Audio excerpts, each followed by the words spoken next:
Aamir Hasan here and welcome to my Facebook page and YouTube channel. आज की video में मैं बात करूंगा प्रॉपर्टी के अंदर इन्वेस्टमेंट स्पेसिफिकली इन पाकिस्तान, क्योंकि पाकिस्तान में जो मिडिल क्लास फैमिलीज़ हैं या लोअर मिडिल क्लास फैमिलीज़ हैं वो बेसिकली बहुत मुश्किल से पैसे जोड़ जोड़ कर कोई ना कोई इन्वेस्टमेंट जो है वो करती हैं ताकि बच्चों का आगे फ्यूचर सिक्योर हो सके, चाहे वो प्लॉट हो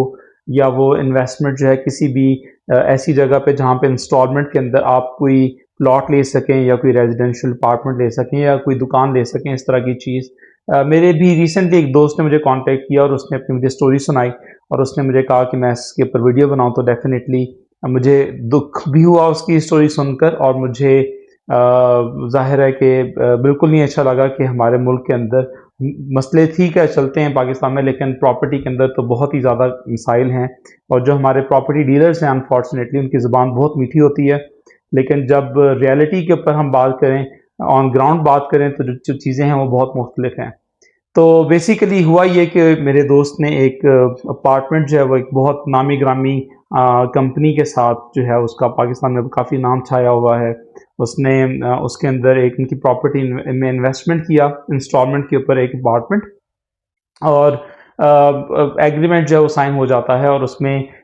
जिस एजेंट के थ्रू उसने बुक किया था उसने कहा था कि जी इसमें जो चार्जेस हैं यही हैं मैक्सिमम, थोड़ा बहुत ऊपर नीचे हो सकता है लेकिन मैक्सिमम जो है वो 3 to 4% जो है ना वो मैक्सिमम जो है ना वो उसकी प्राइस अगर फ्लक्चुएट हुई भी तो होगी। 2018 या 19 की बात है। तो उन्होंने वो मेरे दोस्त ने इन्वेस्टमेंट की और वो टाइमली जो है उसकी किस्तें जो हैं वो देते रहे।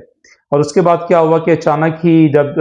ऑलमोस्ट उनकी सारी इंस्टॉलमेंट ख़त्म हो गई और पोजेसन का टाइम आया, तो कंपनी ने एक लेटर उनको भेज दिया कि जी हमें तकरीबन 29% और पैसे जो हैं वो आप दें। मतलब आप ये हिसाब लगा लें कि जब जिस टाइम पे उन्होंने प्रॉपर्टी ली तो एजेंट ने उन्हें बताया था कि अगर ये डॉलर की प्राइस की वजह से अगर कोई फ्लक्चुएशन होती भी है, क्योंकि ये इंस्टॉलमेंट की और प्रॉपर्टी है, तो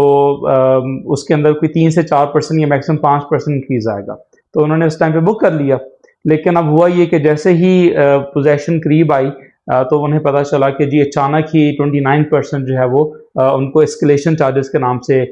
लेटर मिल जाता है कि आप जो है ना इतनी अमाउंट सबमिट करें। अगर आप सबमिट नहीं करते तो हम आपके अगेंस्ट एक्शन भी ले सकते हैं, या हम जो है वो 10% या 20% जो आपने इन्वेस्टमेंट की है उसके ऊपर वो पैसे काट कर तो आपको पैसे रिफंड कर देते हैं अगर आपने पैसे नहीं जमा करवाए। तो और अगर आपने इस प्रॉपर्टी की पोजेसन लेनी है तो आप साथ में जो है ना 29% जो है वो उसके ऊपर फर्दर जो है वो पैसे दें।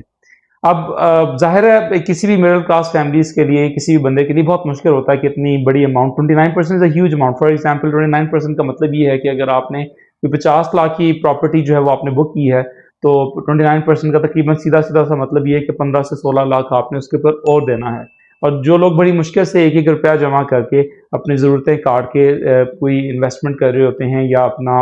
अपार्टमेंट या कोई फैमिली के लिए कोई चीज़ दे ले रहे होते हैं, उनके लिए बहुत मुश्किल चीज़ होती है कि वो अचानक इतनी बड़ी अमाउंट जो है वो कर सकें। और जिस तरह हमारा जुडिशरी का सिस्टम है, ना आप कोर्ट में जा सकते हैं, ना आप किसी इदारे के पास जा सकते हैं जहाँ पे आपकी सुनवाई हो और कोई बंदा आपको इंसाफ दिला सके। तो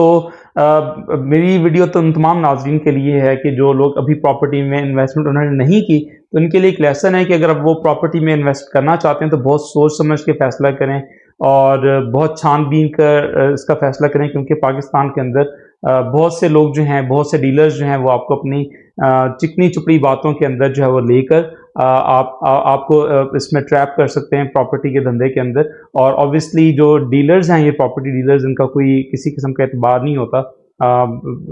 मैं अपने दोस्त को अच्छे तरीके से जानता हूँ। उसने जो मुझे बातें बताई और जो उसके साथ ये गुजरी, तो मेरा बहुत दिल दुखा इस बात के ऊपर कि एक इंतहाई शरीफ इंसान जिसने सारी ज़िंदगी मेहनत करके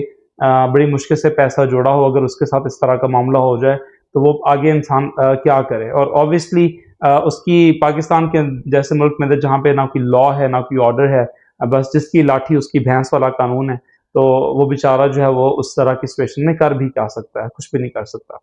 तो वो तमाम लोग जो प्रॉपर्टी में इन्वेस्ट करना चाहते हैं, वो प्लीज़ किसी भी प्रॉपर्टी में इन्वेस्ट करते हुए तमाम चीज़ों की छान-बीन कर लें और कोशिश करें कि कोई चीज़ जो है वो डायरेक्टली ही परचेज़ की जाए, बजाय इसके कि इंस्टॉलमेंट वाली किसी चीज़ के अंदर फँसा जाए, क्योंकि लॉन्गर रन में क्या पता 3-4 साल बाद जो है वो आपको उस चीज़ का नुकसान हो। अभी रिसेंटली आपको पता है 2-3 साल पहले वो एक कराची में पूरे का पूरा टावर जो है उसको गिराना पड़ गया था सुप्रीम कोर्ट के ऑर्डर्स के ऊपर, और इतनी फैमिलीज जो हैं वो डिस्टर्ब हुई थी। मीडिया में भी वो रिपोर्ट गायब होगी, क्योंकि जो बिल्डर्स होते हैं, ये जो प्रॉपर्टी में ये डीलर्स हैं सारे के सारे, ये बहुत पावरफुल माफिया है। इन्होंने जुडिशरी में भी अपने बंदे बिठाए होंगे ऑब्वियसली, या उनको पैसे खिलाए होंगे, जो भी किया होगा। ये तमाम आपस में मिलजुल कर जो गरीब अवाम है, जो बेचारी मस्कीन अवाम है, उसके ऊपर वो जुल्म करते हैं और उनका कोई परेशान हाल नहीं है। अल्लाह ताला हमें किसी भी इस तरह के नुकसान से बचाए, और अल्लाह ताला पाकिस्तान के हालात जो हैं वो उनको बेहतर करे, क्योंकि कोई फ्यूचर जो है वो हमारे मुल्क का, हम बिल्कुल नोज़ डाइव के ऊपर जा रहे हैं। हमारा हर इदारा जो है अफरा तफरी का एक आलम है, लूट मार का एक बाजार गर्म है। अल्लाह ताला हमें उससे छुटकारा अता फरमाए, और हमारी जो आने वाली जनरेशन है उनको एक अच्छा रोशन पाकिस्तान जो है वो नसीब हो। Thank you so much for watching my video. Aamir Hasan signing of.